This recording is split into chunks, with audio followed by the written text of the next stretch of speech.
โอกาสนี้ขอเรียนเชิญท่านสุภาพรสลับศรีสมาชิกสภาผู้แทนราษฎรจังหวัดยโสธรเขตหนึ่งและท่านพนิจจิตยโสธรได้ให้เกียรติโปรยข้าวตอกดอกไม้ที่โต๊ะบวงสรวงการนี้เรียนเชิญครับมหาพงสถานสุดประเสริฐปริตาภาเป็นเลิศในสากลจักรวาลอัปมานาทินสถานบรมสุขอาภัสรานิราชทุกเทวาไรปาริตะภาไรประเสริฐสัตว์อัปมานสุภาสุภกินนหกาเวหพลาทุกช่วงชั้นอสัญญตาเทวันบรมสุขขาอวิหาอัตตปาสุทัสสาทุทัสสีอากาศนิทกพรมบรมสุขทุกช่วงชั้นจงพร้อมกันเสด็จลีลาศกันไหลลงประทับทรงเทวาไรสถานให้สำราญหฤทัยด้วยวันนี้ข้าพระพุทธเจ้าพราหมณ์กันตพรัตนเพื่อประสงค์จะขอพรพิเศษเพื่อประกอบพิธีบวงสรวงในงานนมัสการองค์พระพุทธมงคลบ่อพิษวัดสว่างโพธารามบ้านหนองเรือตำบลหนองเรืออำเภอเมืองจังหวัดยโสธรในวันนี้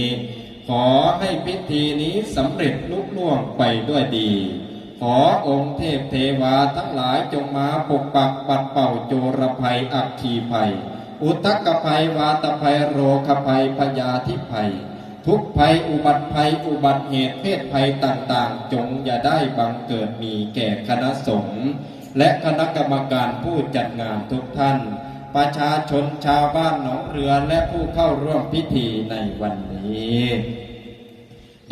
ไหว้บูชาทุกท่านที่มาจากการอัญเชิญ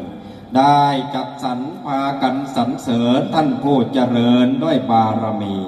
ตั้งจิตมุ่งคิดเจ้ากรุงพาลีเจ้าพระภูมิเจ้าที่พระใจมงคลจงยาร่ำไรเล่งให้เกิดผลจัดเครื่องบานบนตั้งวางมากมายพวกข้าพระเจ้าทั้งหลายขอน้อมถวายผิดพลาดพังใดอภัยทั่วกันข้าพระเจ้าทั้งหลายเต็มใจจัดสรรถวายเทพเทวันทุกท่านที่มามีทั้งบายสีบุรีมาคูผลไม้9อย่างแต่ครั้งโบราณทุกสิ่งสำคัญจัดสรรนำมาขนมหวานมันอันโอชารสขนมถั่วขนมงานำมาใส่จานหนุนเนื่องเฟื่องฟูเชิญ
ทำหน้าที่ก็ถือว่า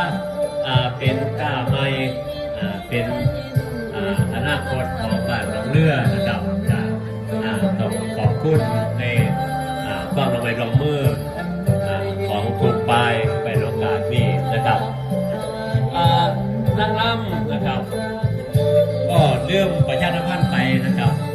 ข้ามกันตะพัดเนี่ยเป็นไทยใบเรียกว่าไม่หน่อยๆนะครับข้ามกลางเพิ่นเป่าสักเช่เนาะว่าภาษาบ้านเฮาเนี่ย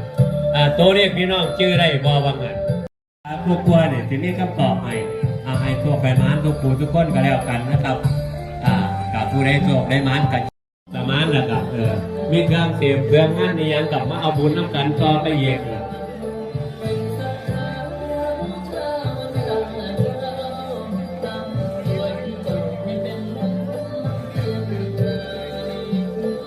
ครับว่าประชาสัมพันธ์อีกเรื่องหนึงนะครับสำหรับกำลังใจเด้อพ่อแม่พี่น้องท่านที่มารวมทำบุญนั่งก่อนนั่งร่ำเลยจะเป็นความเมตตานะครับของท่านกับผู้วิเลพรสังคมสังคมเป็นใครก็มั่นใจสนับสนุนเรื่องบาทแล้วก็ได้ยินทางโดยโบราณนะครับเราอยากเป็นย่ามไหนกับจังว่ากันบุญย่ามไหนนะครับเป็นย่ามคิดประชุมให้พ่อบ้านกันมากพ่อบ้านเป็นกระติบพระแรงจริงๆกับทีมงาน